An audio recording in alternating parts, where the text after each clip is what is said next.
Hi, everyone, and welcome to episode 96 of the Tick Bootcamp podcast. The title of today's interview is Remission is Not a Cure, an interview with Amber Nadine. My name is Richard Johannesson. And I'm Matt Sabatello. Today's podcast guest is Amber Nadine. Amber Nadine is a singer-songwriter from Hummelstown, Pennsylvania. Ms. Nadine was 16 years old when she first started experiencing the symptoms of a tick disease. She found a tick biting her on her rib cage and soon started experiencing a fever, a rash, and severe pain, which eventually spread all over her body. Soon, Ms. Nadine couldn't breathe and scheduled an appointment with an on-call doctor at her primary care physician's office. She saw that doctor and they immediately knew that she had Lyme disease. She was sent to the emergency room to be tested for Lyme disease. She had to be taken to the ER in a wheelchair because just days after her initial bite, she could not walk. Her ER Lyme disease test came back positive and she was put on doxycycline for 28 days. She was then referred to a homeopathic doctor whom Ms. Ward credits with saving her life. Eventually, Ms. Ward did achieve remission, but unfortunately, she has been reinfected and has relapsed. Now, Ms. Ward dedicates her time to helping and inspiring other Lymies who are facing similar battles through her career as a singer and songwriter. Hey, Amber Nadine, and welcome to the podcast. Thank you so much for having me. Oh, we're really blessed to have you. So, Amber, can you share with us where you're from? Yes, I am from Hummelstown, Pennsylvania. It's a little town about 5 minutes from Hershey. And how old are you? I'm 23. And do you live at home with your parents or do you live on your own? I live with my parents at home. And tell us what your Lyme journey has been like, meaning when did you first start to show the symptoms of a tick disease? So in June of 2013 was about when I started to first show symptoms. Okay, and how old were you at that time? I was 16. And where were you living when you were 16? Still here with my parents. And what kinds of things were you pursuing at that stage in your life? Meaning, what goals had you set for yourself and how were you pursuing those goals? Oh gosh. Okay, so hold on. Let me think about that for a minute. I think at that point I was focused on a lot of different things. I was heavy into dance. I did, at that point I was doing dance, I think 5 or 6 days a week. I would do ballet, tap, jazz, hip hop. But I think my biggest goal back then was I always wanted to be an actress on film and TV. And I was trying to find ways to get there, but I hadn't quite figured it out yet. Because in this area, there's not much to do for film and television. And I didn't really research beyond Pennsylvania because I didn't really want to have to leave my home in order to go pursue that. So I mostly just did theater. I was in the community theater realm for like 12 years of my life. Now, how were you planning to pursue this dream of becoming an actress on film and TV at that stage in your life? I'll be honest, I don't remember. I think I just kept thinking, the more acting that I do in theater, maybe it'll cross over and I'll end up making a connection with someone in the industry and I'll be able to cross over into film and television. But I was always reading books and trying to figure out different ways to do those things. So kind of. Were you planning to go to a particular college or you a particular type of a trade school where you would develop these skills and ultimately meet people in the industry? Or were you just working in the community film arena or the community theater arena trying to develop your context and your skill set? I honestly hadn't thought that far ahead when it came to college because, I was homeschooled and everybody was always putting me down for not having a decent education or from working at home, all that kinds of stereotypes that people think about for homeschooled children. And in order to prove myself back then, my goal was to get at least accepted into Harvard. I wasn't going to go to Harvard. I just wanted to get accepted to prove to everybody that I could do it. And that lasted for like 2 months. And then I was like, yeah, no, I'm done. So now you're 16 years old and you begin to show the symptoms of what you now know to be your tick disease. Mm-hmm. How did the tick disease interfere with the goals that you were pursuing? it completely stopped my life because it was very drastic when it first hit. I was anorexic at the time, actually, and I think 96 pounds, and I'm 5'7". So for me to have been attacked on top of that with this tick disease, it kind of like just made me unable to do anything. I remember having trouble walking from my couch to the bathroom and my mom having to like help me. So it stopped me from being able to stand and dance and do all the physical activity that I was doing. And it really took a toll on me in that aspect. Now, Amber, you're living in Pennsylvania at the time, as you are now, and everyone in the tick disease community knows that Pennsylvania is known for a really bad thing, and that is the highest rate of Lyme disease in the country. Yeah. How do you know that the bite that you received when you were 16 was in fact the first bite and wasn't just a reinfection, and that your anorexia wasn't in fact the symptom of a tick disease? Well, I actually don't.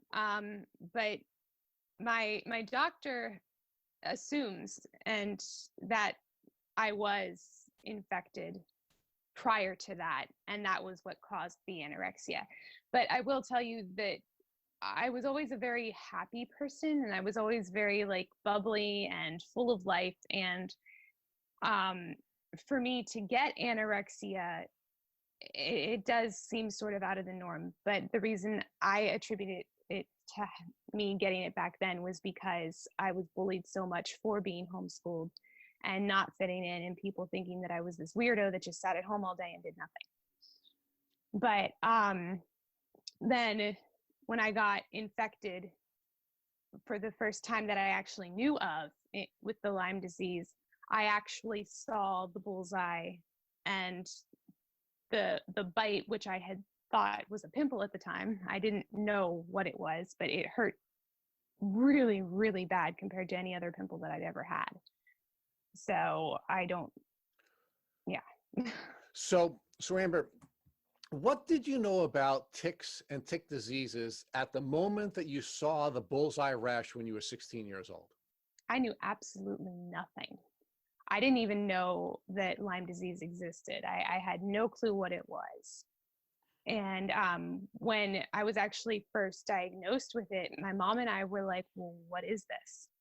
We both instantly were like, well, what is Lyme disease? And we started researching it and found out that it actually kind of related to a lot of my symptoms. So let's talk about how things progressed after you saw the bullseye rash. I'm assuming you went to a doctor, and you went to the doctor, and what did the doctor do, and what did the doctor say that brought you to your Lyme diagnosis? Okay. So when I first found the bullseye, we went to the doctor, and they automatically treated me for, and I can't remember what exactly it was. My mom says it's one thing, I say it's another thing, but because of my brain fog and my brain not remembering things right from that time, I can't tell which one is which anymore. But it was either a spider bite or just a regular bug bite that they treated me for. And they gave me Bactrim at the time and told me to go home and to take that and see how that worked.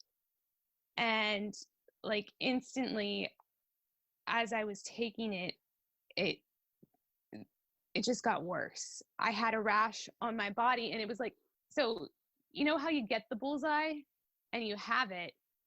It was like I had thousands of them growing all over my body, and I was literally watching them grow and appear everywhere.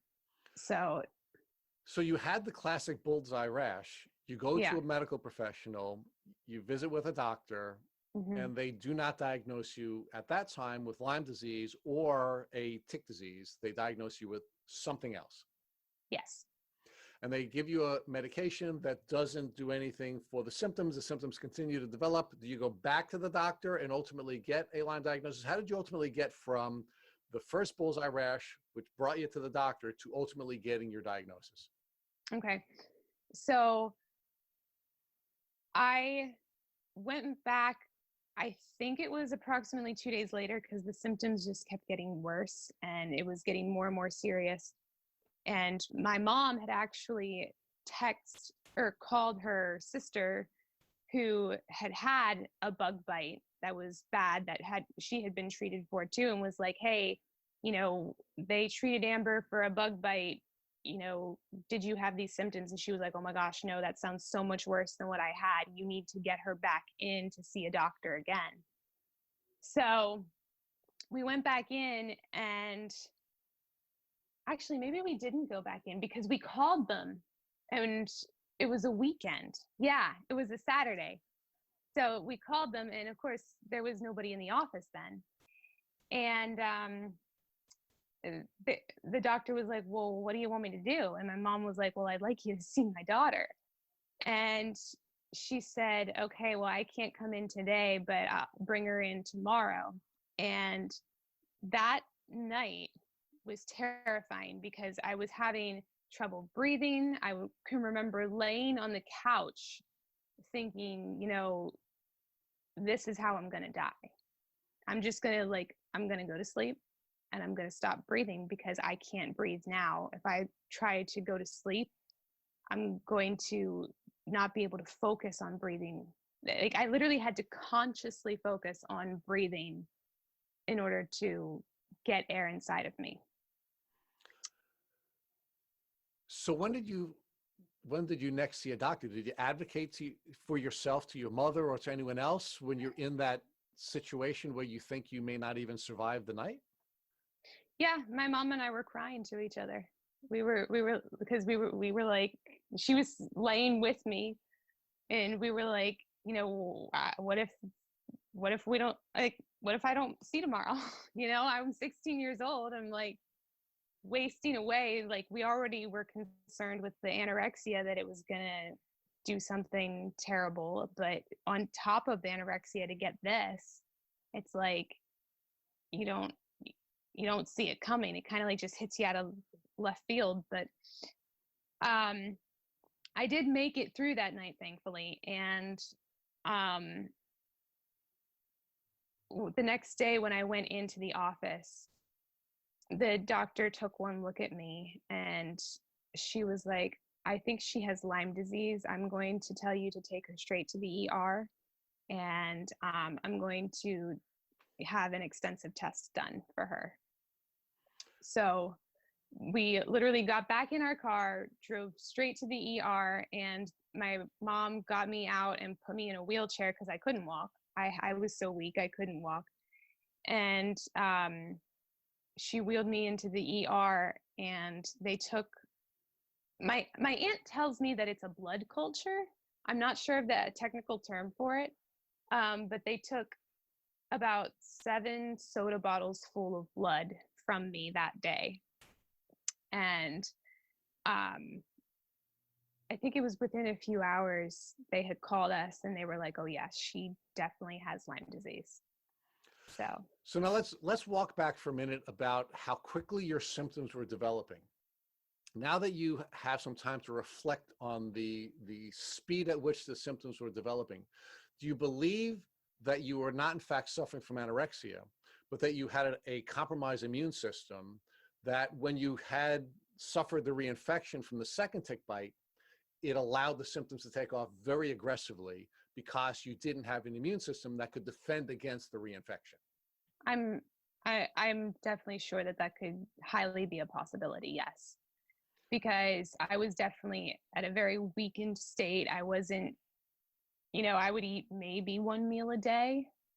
And when I say meal, it would be like a pack of cashews or eggs, and then, so when your body is that weak and that like fragile, of course, if you get hit with something else, it's going to totally destroy you. So now you go to the emergency room, they take the blood, which results in a positive Lyme diagnosis. How are you now all reacting to this? How's your mom reacting to this? How's your family reacting to it? And how are you reacting to it? I think that from what I remember, it was like, oh, great. We actually have a diagnosis. We can start treating it now, which means this is going to be like a cold or a really bad sore throat, or a really bad stomach flu. And we're going to treat it and we're going to get through it. And I'm going to go back to living my life and being a normal, typical teenage girl. That's what I think we both were like, oh my gosh, yes, we have a diagnosis. We're going to fix this. So how did your family react to this disease that you were diagnosed with coming from ticks? It's a good question. I know that my mom, like I said, I don't remember a lot of it because of my brain and all of the, like everything that was going on. I feel like I blocked out probably 90% of the process. And I only remember things that I'm told. I remember bits and pieces of it, but it's like watching a movie of somebody else's life and not mine. But I can tell you that my mom has always been one of those people that she doesn't give up. When somebody gets sick, she researches it to no end until we can figure out a way to make it better. So I'm sure that she was researching, and my dad was probably just like, what are we going to do? So now, as your symptoms were developing, what impact was this now having on the pursuit of your dreams? You shared with me a minute ago that everything shut down and you were no longer participating in any of your dance or your theatrical pursuits. How did that go over the course of the next couple of years when you're going through this journey? It didn't stop me. I was a very determined person. So, I mean, it stopped me for like that week. And thankfully that week was like the week after like it had ended for the season. Like the dance was, we had just got done doing our entire week of, tech rehearsals. And then we did our shows that weekend. And then that entire week afterwards, that's how I'm thinking I got reinfected, is because I sat around like a lazy slob and didn't take a shower. I probably got a tick on me. And that's how it happened. But no, and then I would have gone that summer without dancing and then started back up in the fall, which is what I did, thankfully, because I had that time period to like get partially better, but I still was not even close to being back to my full 100% by the time fall hit. So what type of treatment did the emergency room give to you after they gave you the positive diagnosis for Lyme disease? I was prescribed with doxycycline for 28 days. And the reason I was prescribed with doxycycline was because I'm allergic to amoxicillin. And they were going to give me amoxicillin, but I was like, no, I can't do that. So they put me on doxycycline for 28 days. And instantly, like within 12 hours, I would say, we started to see a difference. We started to see my rash clear up. I started to feel a little bit better. I wasn't as, weak. I was starting to breathe a little bit better. And it was, at the time, a miracle. So that's another reason I think that we were both like, okay, this is going to work. We're going to get through this. And then after the 28 days had ended, I was better, but I was still in a lot of severe pain. So we contacted the doctor and they were like, okay, well, we'll put you on it for 28 more days. So they gave me another prescription for doxycycline for 28 more days. And I think I was only on it for like 2 days before I started getting symptoms of bumps on my hands and my toes, and they were itching, and I started feeling like I had lava in my veins. That was my way of describing it, because it felt like it was just like burning inside of me. And my arm had swollen up, and apparently that was an allergic reaction to the doxycycline. So we called the doctor and they said, okay, well, as for pills, that's all that we can do for you. Like it's either amoxicillin or doxycycline. the next option would be to insert a PICC line. And at that point, I'm like thinking, okay, that sounds terrifying. I do not want to do that. I was the girl that was terrified of needles, and for me to actually do the blood test was excruciating. So when they started talking about a PICC line, I was like, you know what? I'm going to take a leap of faith here. I'm going to opt out of treatment, and I'm just going to see if over time it gets better. So then 2 months went by, and it was the worst 2 months of my life, let me tell you, because it was all bad timing. My dad was building a garage right outside my window, and at like 6 a.m. on the dot, construction would begin, and I had been up in pain all night, and at 6 a.m. was when I was just starting to fall asleep. So I would wake up to the sounds of construction like an hour later, and I would just be like, oh my gosh, why? But no, then when August hit, I went, and it was time for me to audition for the next play at the community theater that I worked with. And I was talking with one of my friends about how much pain I was in, and my mom was there, like kind of explaining for me, because I'm like dead on the floor, like from exhaustion and pain. And my mom was talking to our friend about this, and she's like, well, we have a natural homeopathic doctor who specializes in Lyme disease. I'll give you his contact information. And we were like, what? Really? That would be awesome. So she gave us his information, and we contacted him, and I don't remember how long it was. It probably wasn't long before we set up a consultation with him, and we went in, and he instantly was like making perfect sense with what he was describing about how Lyme disease works and, you know, what happens inside your bloodstream. We actually like started making a connection with him, whereas we hadn't as much with the other doctors. And he seemed like he truly cared about me and my well-being, and that was just amazing to have that sort of compassion at this point when all I had felt was pain and all I had felt was exhaustion.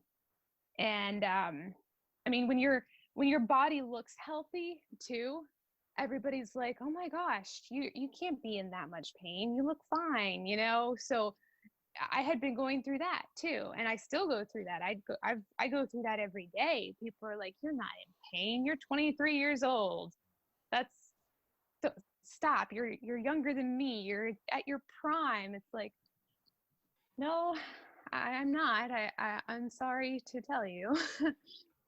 So Amber, looking back, if you Yeah. had to provide advice to others that are now in the journey you were in at that point, would you recommend that they see a naturopathic or a homeopathic doctor right away, because those Absolutely. doctors are much more effective? And do you think that's because they take a whole body approach and they don't look at you as you know, different systems, and it's a neurological or a heart issue or a lung issue? They take a whole body approach and try to find the root cause and actually treat you and not just treat the symptoms. Yeah, I wholeheartedly agree with all of that, and I truly think that if I'd have found him before going on the doxycycline, if I'd have found him when all of this started, I believe that I'd be healed by now. And what other symptoms, Amber, were you experiencing? You mentioned that you had some breathing problems, debilitating pain and fatigue and brain fog. But what other symptoms developed over that summer leading up to August when you saw that natural doctor? Extremely high sensitivity to, you know, touch, sound. That's why it was so bad for me, because I would be up all night long hearing the crickets. The crickets drove me insane. That was like something that's like nails on a chalkboard when you have that height of sensitivity. And then in the morning, whenever the bulldozer would start or whatever the machine was that would like beep, that's when, you know, you get that headache from it. And it's like a dog hearing a dog whistle, you know? But that was one of my bigger symptoms. And then when I say sensitivity to touch, literally, even especially that first week, I had a, I don't remember what they called it, but it was a sensitive skin elevation of some sort where nobody could touch me. My mom brushed my hair like away from my neck one day to look at my rash. And I screamed and started crying in pain because she gently touched my neck. So that is something that still to this day I can't have people do. I can't have people touch my neck. I mean, it's not like I'm okay with hugs and stuff like that, but I can't like have them try to give me a shoulder massage or things like that. It's not pleasurable. It's painful. Amber, how did your anorexia overlap with the symptoms that you now know were caused by Lyme disease? You had the anorexia before these Lyme symptoms presented. Did the anorexia worsen, get better? Did it fade into the background? How did that impact you with your Lyme journey? The anorexia was kind of separate on itself because I had to actually fight hard for it. I was really into it mentally. And I right around that time, okay, so June was when I got infected with the Lyme disease that we know of. And then April, which was 2 months before that, was when I decided that I was going to take the step to recovery. And I had been going to a couple of clinics at that point, and specifically for anorexia. And none of the clinics actually seemed like they were going to help me. They seemed like it was kind of just going to be one of those things where it's like, okay, well, we're just going to feed you a bunch of food, and then in 3 months you're going to be you're going to be weight restored, and then we're going to set you free, sort of thing. And I was like, yeah, no, I don't want to do that. So the way I ended up recovering, which, it's different for everybody. I don't recommend it unless you know how to watch things. But the way I recovered was I had my mom basically feed me and help me recover. And I was like, will you help me through this? And that continued for us for the next 2 years until I was weight restored. Do you believe that the addressing of the anorexia while your Lyme symptoms were progressing helped you not get to a even lower point with your health? I never thought about that. I mean, I suppose so, but I can tell you that it was just a constant stream of new symptoms that would show up. And I don't know if it was either just the Lyme disease or if it was the anorexia or if it was a combination of both. It was definitely a interesting road. And it's hard to say, but do you believe that the anorexia is connected to Lyme and that you had an earlier tick bite that caused your anorexia, or you're just still uncertain about the correlation of the two? I'm still uncertain about it, but I do believe that it's a huge possibility. And thinking back about your brain fog, because you mentioned that you had a hard time remembering things at the time and you still have a hard time remembering things, is there anything that you did that helped with your brain fog? So when you slept better, was it better the next day, or anything you did that you can recommend to our listeners to help with brain fog, which is a very, very common symptom of Lyme disease? Sleep definitely helps. I can tell you that for me personally, and not in that time, but now, just breathing and focusing on the moment and like focusing on what I'm doing right now. I am talking to you guys on a podcast.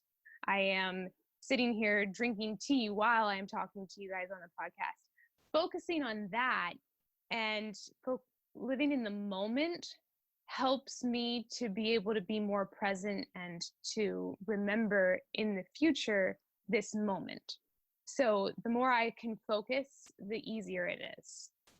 So that's great advice. Basically, live in the moment and don't preoccupy your mind with the past or the future, and then you'll be better to be able to remember those moments as you move forward, it sounds like. Correct. Yeah.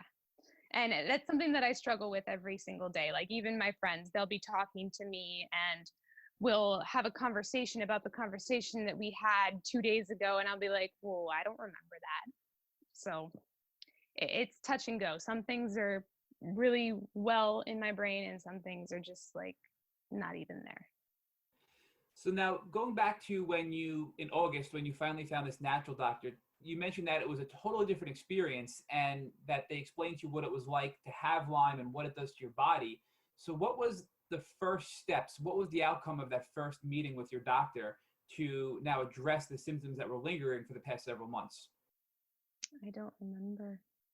It's terrible, but I remember going there and I remember him being like, okay, I remember crawling into his office. I can tell you that. I couldn't get into his office without very well at all. But I remember him being like, okay, yeah, you definitely look sick. We're going to get you feeling better. Don't worry. He had all of this positivity inside of him, which really helped. And he's Christian too, which is nice because, I don't ever I don't care about people's religious beliefs. I don't try and force my opinion, but I'm Christian too. And it's so nice to have that connection and to be able to know that he believes that God can help me. I believe that God can help me. Together we can work together and move forward and keep believing in that. But no, I just remember him saying, okay, I want you to take this. And he gave me, he tested me, of course. He did several different tests and he gave me his homeopathic remedy. And I was on that. It's a liquid dropper thing. So I was on 3 droppers full a day, I think, in the beginning. And I just remember instantly being like, wow, I instantly felt a difference as soon as I took it, because I don't necessarily know even how to explain it. It's just this feeling washes over you of poured water through your veins and it's cleaned all the toxins out, Yes. So this was a homeopathic tincture of herbs, it sounds like. So this was a homemade remedy by your naturopathic doctor for you to heal and allow your body to fight back rather than relying on medicine that's making you even sicker. Yeah. And it was really nice, but don't get me wrong, because of it being so severe, it was and still is a very hectic journey. So whenever I take that, if I take it and I have so much Lyme die off inside of my body at once, and it's too much for my body to detox at a shot, if I have that Lyme die off laying inside of me, then I start to herx. And then I have to go off of it to stop killing the bacteria for a little bit to let myself detox before I can continue. So that's a really important part of Lyme that many people don't understand until they get into the weeds with it. But when you kill off the Lyme bacteria too quickly, your body becomes toxic and you feel even worse. And you have to let your body eliminate those toxins before you can continue on with treatment. Now, when you hit those moments, does your naturopathic doctor recommend you do anything to detox quicker? Any sort of supplements or even potentially herbal teas, or to do anything to help alleviate your symptoms and expedite the detox process? He never talked about detoxing. He always just said, if you start to feel symptoms and you start to herx, he said, just go off of it for a day, try it again the next day if you're feeling okay. If you're not feeling okay, stay off of it. And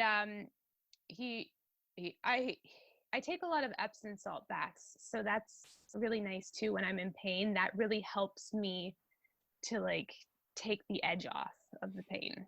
And that's actually excellent detox mode, meaning Epsom salt baths are a way to detox the toxins from your body. So that's an excellent technique used by many of our guests that we've spoken to. But you did hit on something earlier that you're a Christian and your faith has helped you get through this, and you believe your faith can help you recover, which clearly it has. I mean, you've come a long way, and we'll get to that. But I know personally, I tell Rich all the time and all my friends that I don't know how I would have gotten through my Lyme journey without my faith and my belief in a higher being and believing in God. So can you talk a little bit about the emotional and psychological impact, the mental health impact, and how your faith helped you overcome that part of your journey? Yeah, well, my faith has always helped me with everything, because if it weren't for God, I would not be the positive person that I am, because there were some extremely dark moments that I remember And regardless of whether it was a part of the anorexia or the Lyme disease, I can remember like having night terrors. And there was one dream in particular that I remember that I thought that I was awake and I was kind of like just paralyzed in my bed and I couldn't move. And that's a terrifying feeling. So, I mean, God is always there. And I think that even for people that don't believe, if you have joy in your life, you have God and you don't even realize it. And that's okay. You know, you don't have to believe in order to have him there with you. So that's really an important part that many people don't like to speak about and are sort of embarrassed. And I can tell you, you know, I've had very difficult moments with the emotional component of Lyme because your life is different, you know, especially when you're in your worst. So would you say that you had some bad parts of your life as far as your psychological health, and that your faith helped you overcome those moments, and that, you know, potentially Lyme caused those psychological effects, potentially thoughts of that would indicate depression or maybe some anxiety and things along those lines? Oh, definitely. I had high anxiety. I was very close to committing suicide at a couple of points, and it's just yeah. And we at the time attributed that all to the anorexia because I was at such a low point in my life. I wasn't happy. I was so lost in darkness, you know, that was all that I could see. And my mom and I, we have this method that she had heard from someone years and years before I was born, that you have this quarter, and that quarter is your problem. And you've got this quarter held up to your eye and the other eye is squeezed shut, and that's all you can see. And that was exactly who I was and what I was in the middle of my anorexia and my Lyme disease. That's all I could see. Was I had both eyes covered with quarters, you know. And I remember feeling bad a lot of times because especially both of my grandfathers passed away during this time. And I can remember making it more about me and my situation than actually them. And looking back on that, I feel horrible because of what I was going through. I couldn't see what they were going through. So yeah. Now, moving forward to when you first started taking these tinctures from your natural doctor, you mentioned that you within 12 hours started to feel better, and it was almost like you were just flushing this poison out of your body, for, you know, a simple way to describe it. How did it proceed from there? So that was the early stages, and I think you've been on these now for the last 6 years, correct? These herbal tinctures. So Yeah. can you walk us through that journey of how it progressed and how your health has improved to be where you are now? And I mean, it seems like you've come a really long way in recovery. Thank you. Yeah. So, I mean, originally I got to a point where I was taking this medicine, you know, like 3 times a day. And he was like, this is good. The more your body can take of it, the better. And eventually you'll be able to go off of it. And I was like, awesome, sweet. So this is where things got a little iffy because of medical bills and because he was a natural doctor and he wasn't really covered by insurance. We would only go, once I started to get better, as necessary. We weren't going as often. And at one point I felt so good that I was like, you know what? I don't think I need this medicine anymore. I think that it's time for me to go off of it. So that was around, I'd say, the end of 2014. Just a little side note, by then I had also figured out a way to start pursuing my acting career, which was pretty cool. But anyway, that's not relevant. But in 2015 was when I had decided to actually go off of the Lyme meds.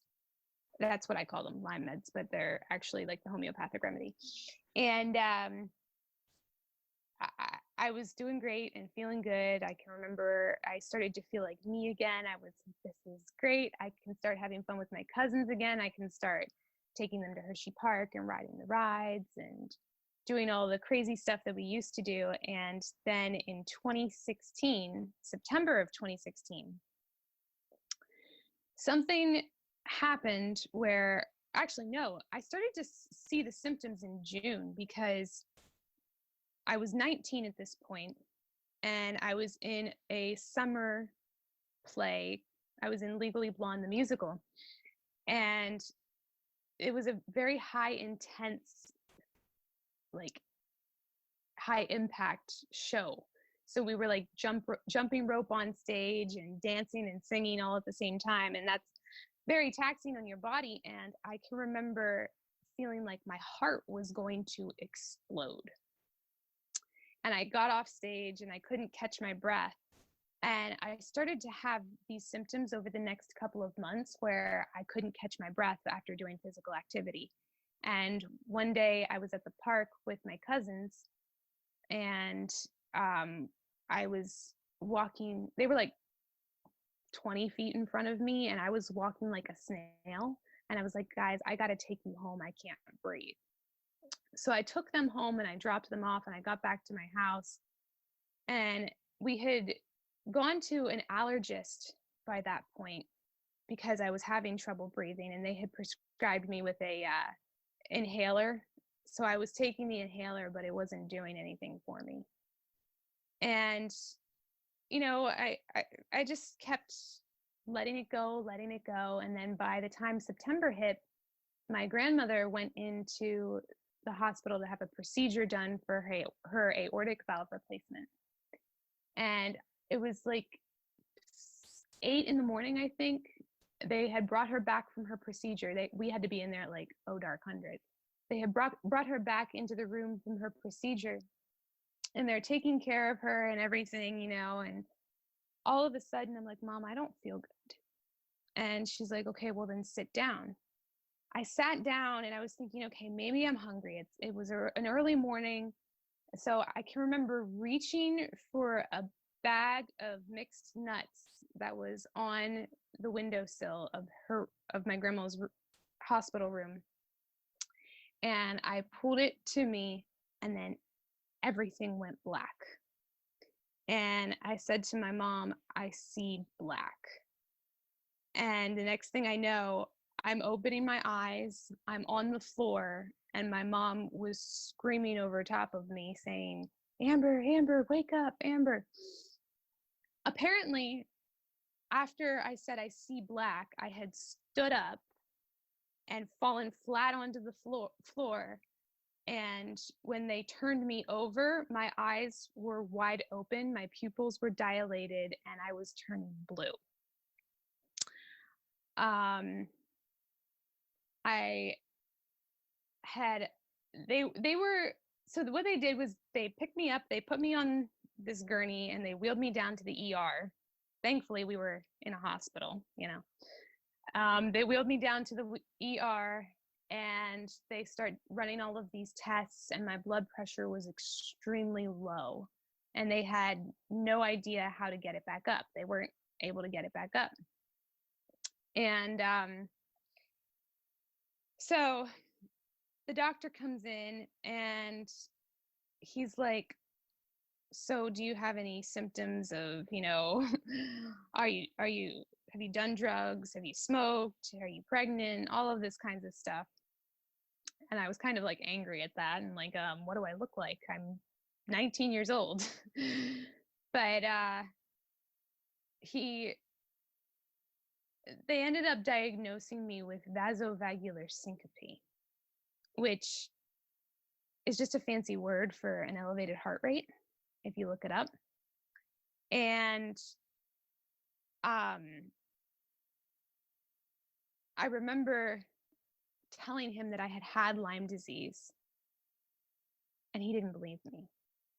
He was like, no, you don't have Lyme disease. What are you talking about? How can you not have Lyme disease? And how did that make you feel, Amber? I'm sorry to interrupt, but at that point, as a fellow Limey, I'm enraged right now. How did that make you feel? I was pissed. I was like, okay, I know my body. Why do you not believe me? And granted, I'm sure that there are a lot of people in this world that are seeking attention, that go into the ER, that claim that they have things when they really don't. But I don't know. I feel like as a doctor, you should believe your patient regardless, and just sit there and listen and be like, okay, well then, if that's what you say, then let's see if this works, as opposed to being like, what makes you think you have Lyme disease? It's like, well, if you check my chart, I was diagnosed with it in 2013. So, Amber, do you So think the doctor was blowing you off because of your age, because of your gender, or because he just didn't believe that there was such a thing as Lyme disease? I think because he just didn't believe that there was such a thing as Lyme disease. And he could have been like, oh, well, this is just a kid. She doesn't know what she's talking about too. But I don't know. I wasn't inside of his head. And what other people think of me is none of my business, because I think Deepak was the one that said that. So I'm like, it doesn't matter. Well, when you were quoting the artist, it prompted me to bring you back to the place where you were during the time that you were using the tinctures and the various treatments that the naturopath was giving you. It seemed to me that it was working really well. Mhm. And because it was working so well, you were able to get back on your path to pursue your dreams toward an acting career. But then you started to suffer some financial pressures, and you started to feel better. So you didn't think you needed it anymore, and then you crashed. I'd like to explore the pre-crash window where you were doing really well with your tinctures, and as a consequence of having a treatment protocol that was working for you, you were able to now pursue your career to the point where you had a breakthrough. Please share that part of your journey with us. Yeah. So I had actually started, I found this audition website. I think it was called projectcasting.com. And they're a production company or a casting company that you can go to that will cast you as a background extra in film and television. And I was like, oh my gosh, that's a foot. That's a door. I'm going to stick my foot in it, you know? And my mom and I ended up submitting us both, and we got cast in Stephen King's Cell movie as a dead mother and daughter. And we got to lay in a pool of blood for like an hour and a half. It was the coolest thing ever. We got to like meet Samuel L. Jackson and John Cusack, and they like worked around us. So, but I mean, that we had to go to Atlanta for that, but still, that was a cool thing. And that was something that we just started doing heavily more and more over the next year and a half.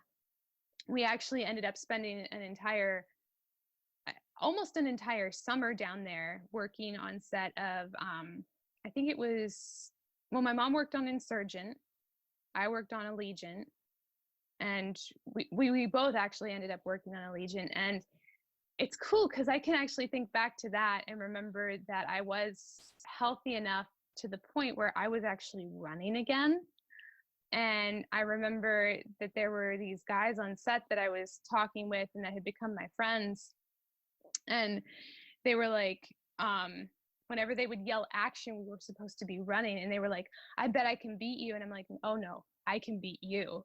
And I can remember running and actually like almost being like tied with them when we would run. So that was pretty awesome to have that back, because that felt like it was almost normal again. That was like who I used to be, was the girl who always used to be competitive with the guys and would be stronger than them and would like try and, be stronger than them.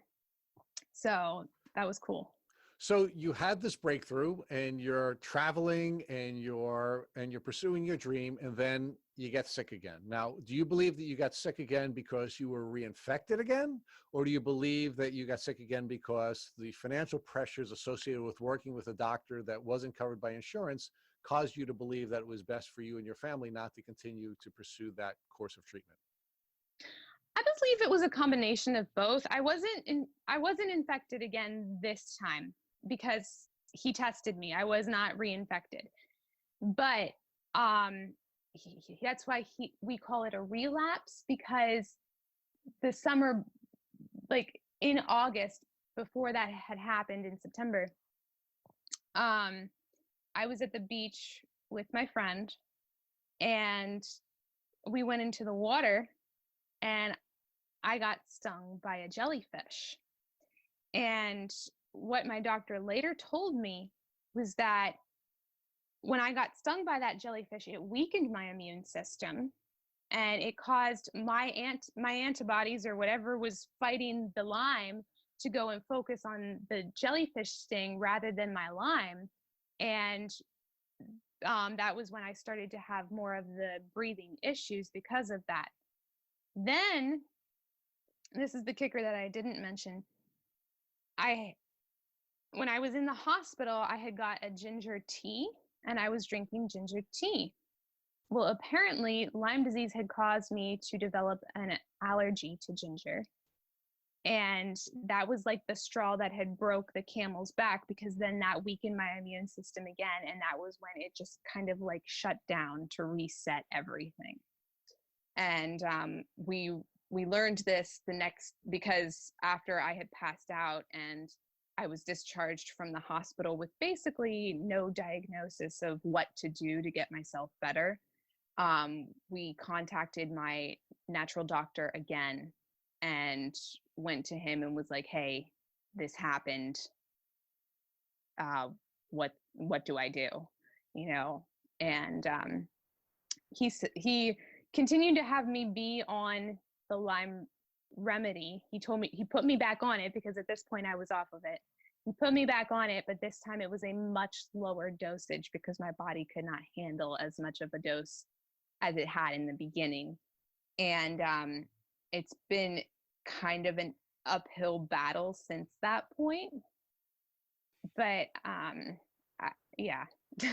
Amber, after you had that allergy to ginger, did you do a full allergy panel to see what food and potentially environmental factors you're allergic to? I didn't. I probably should have. But yeah, I did not do that. And I just know now to stay away from ginger. And my whole life, I've been allergic to everything anyway. I'm like the girl that belongs in the plastic bubble. So for me to be allergic to ginger, it's not like it was anything new. I'm allergic to dairy, dust, dirt, mold, cats, grass, ragweed, everything.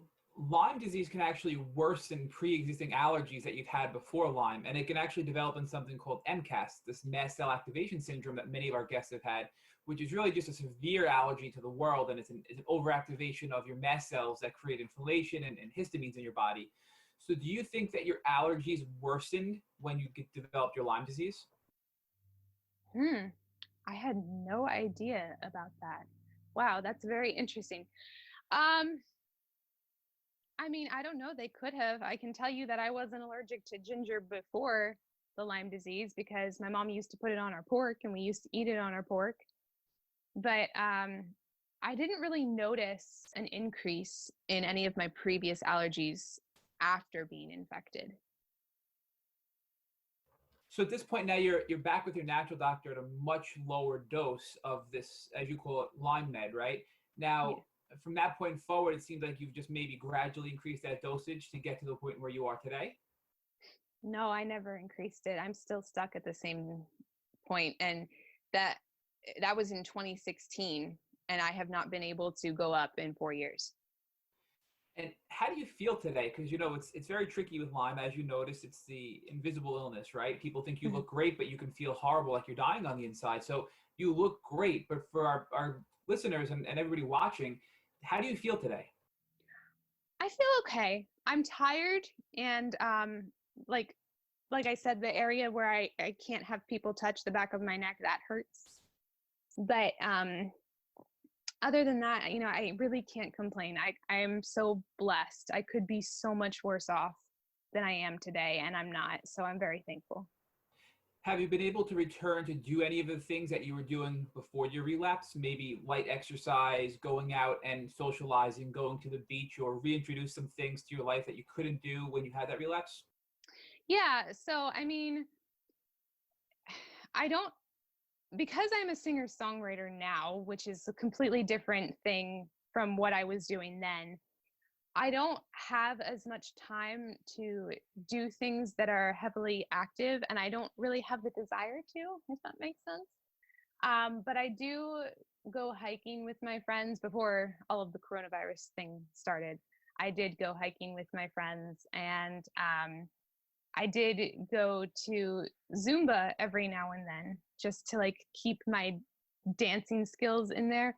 But I'm still weak with that. Like I can only dance for like a song or two, and then I have to sit for a song or two. It's like a back and forth sort of thing. And I'm very fortunate because my dance teacher, she's like fantastic. She's like, oh yeah, I don't care, do whatever you need to do.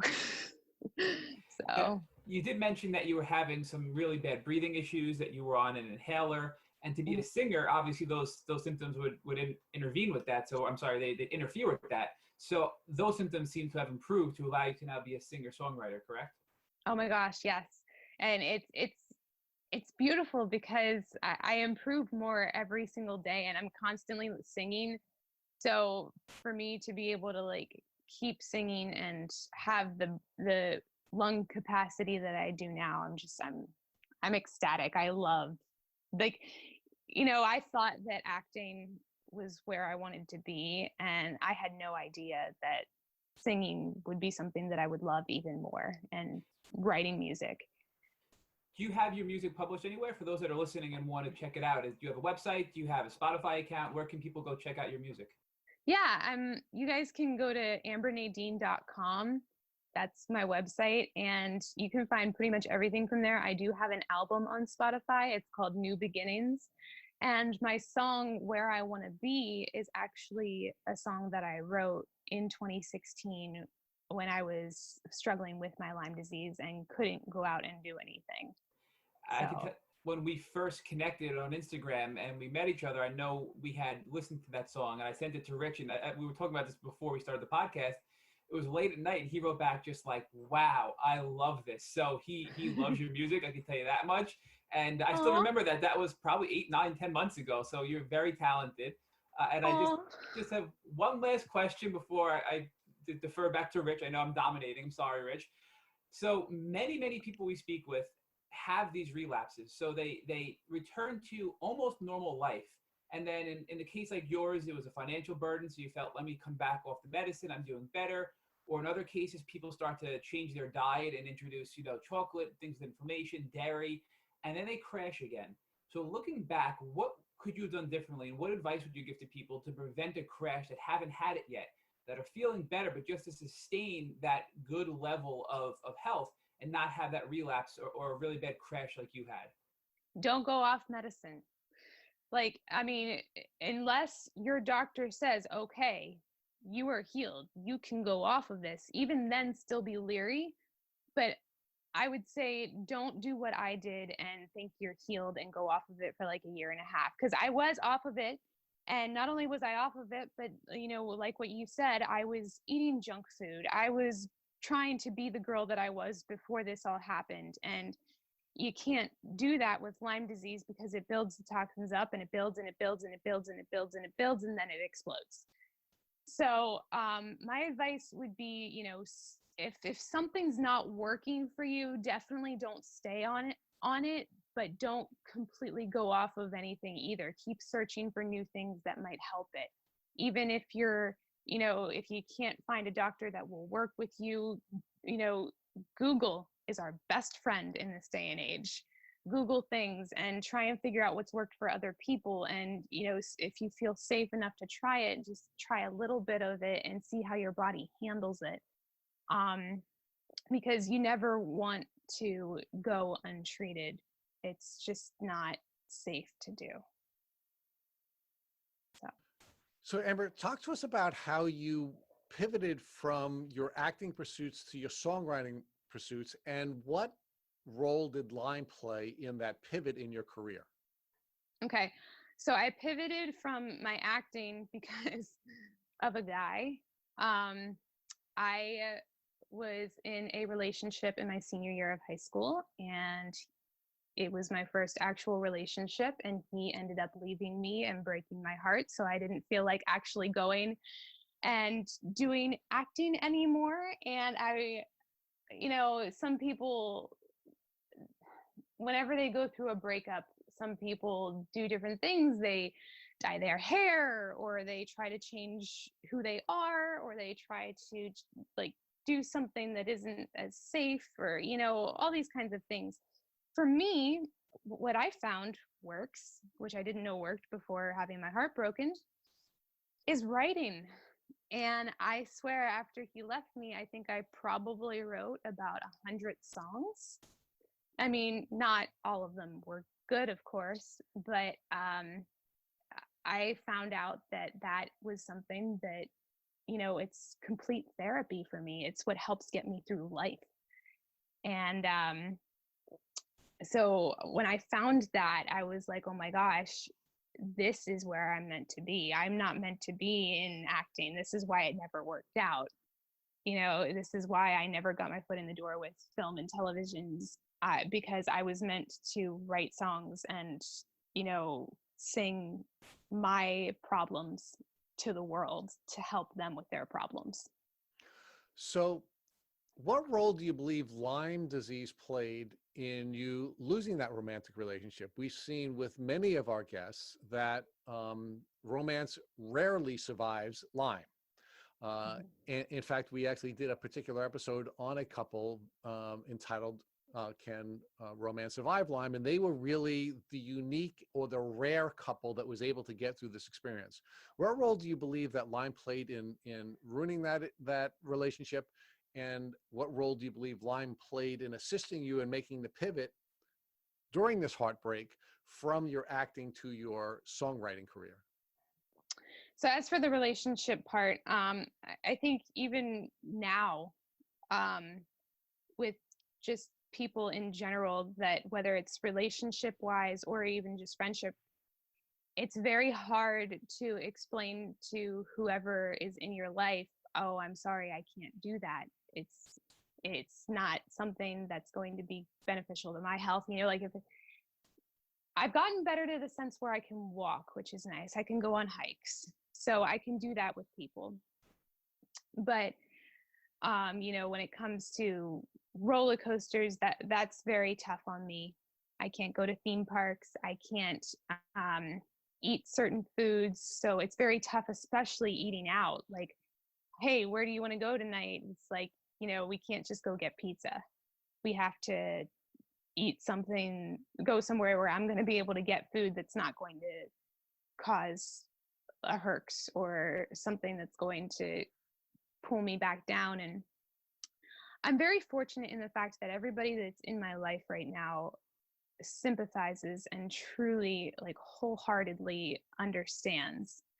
And I'm grateful because there is a lot of times where I've had people that don't, and they're no longer in my life. So, but as for pivoting from the acting to the songwriting aspect, I guess Lyme disease, I don't really know how it's impacted it. I just feel like that's what I was meant to do. And I feel like the Lyme disease has helped in the sense of I can actually use this to explain to people how I'm feeling, because a lot of people that don't have Lyme disease don't understand it. But if I can write how I'm feeling into a song, it can kind of like make them feel a little bit more what I'm feeling, regardless of whether or not they've experienced it. So you've now pivoted from a career where you were acting to a career where you're now writing and singing so that you can help other people. Now you're also reaching out on social media, and you're being very raw about your experiences on social media. Can you share with us why you're doing that and how you're helping other people through the sharing of your challenging experiences? Yeah. So as a matter of fact, just a couple of days ago, I posted on April 22nd that it's been 7 years since I recovered from anorexia. Congratulations. Thank you. And I posted progress pictures because that's something that I feel is important for people to see, proof. It's like, if you don't have proof these days, nobody's going to believe you.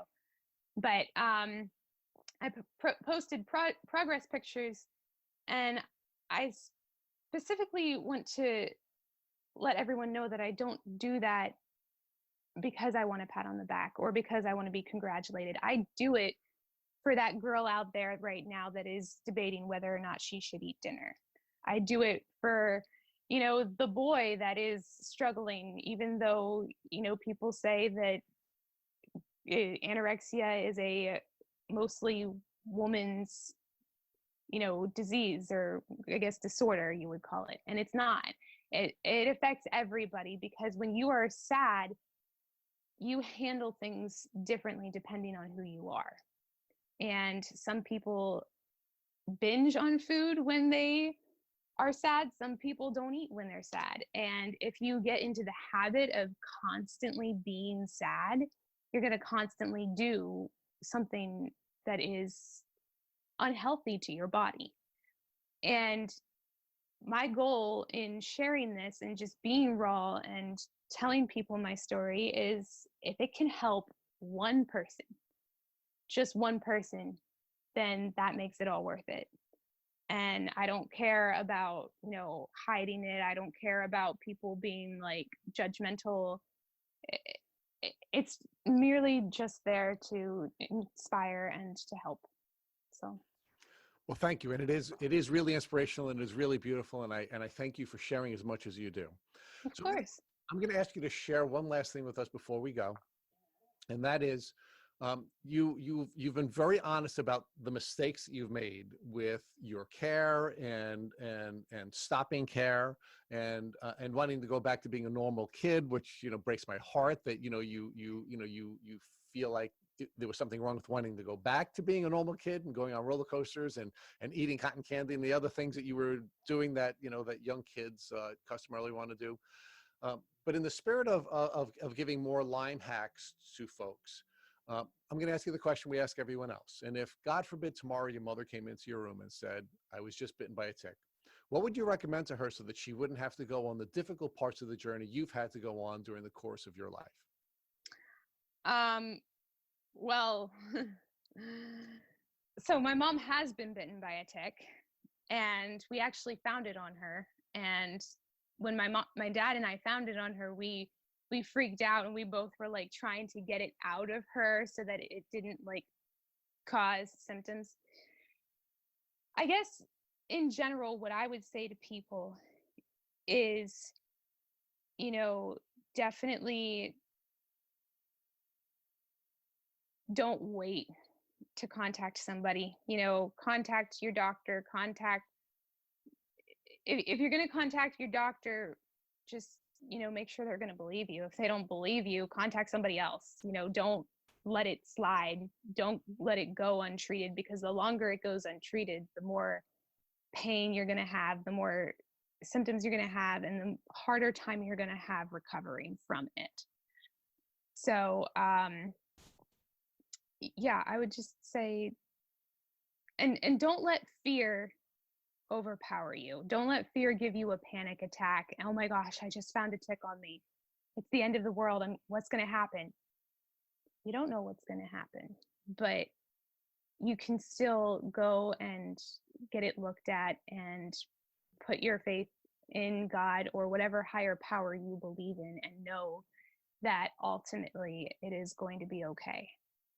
So would it be fair to sum up your final Lyme hack as, make sure you go to a doctor who is Lyme literate, and then make sure you listen to him or her so that you are able to achieve the outcome that's best for you? Correct. Thank you for listening to the Tick Bootcamp interview with Amber Nadine. To our listeners, we have a call to action. First, if you would like to learn more about Amber Nadine, please visit her Instagram page at AmberNadine1. Second, if you enjoyed this episode of the Tick Bootcamp podcast, please share it with your friends by using the social media buttons you see at the bottom of the post. Third, we here at Tick Bootcamp have created a Tick Bite Blueprint, which has been inspired by the information that has been shared with us by past podcast guests. We urge you to visit our website at www.tickbootcamp.com to view the blueprint. We would appreciate it if you would contact us with any suggestions you have for improvements. Fourth, don't forget to subscribe to this podcast on iTunes, Google Play Music, or Spotify to get the automatic episode updates of our Tick Bootcamp podcast. And finally, we thank our listeners for your comments on our past podcast episodes. Please take a minute to leave us an honest review on iTunes, on Instagram, or on our website. We make it a point to read every single one of the reviews we get. Thank you for listening.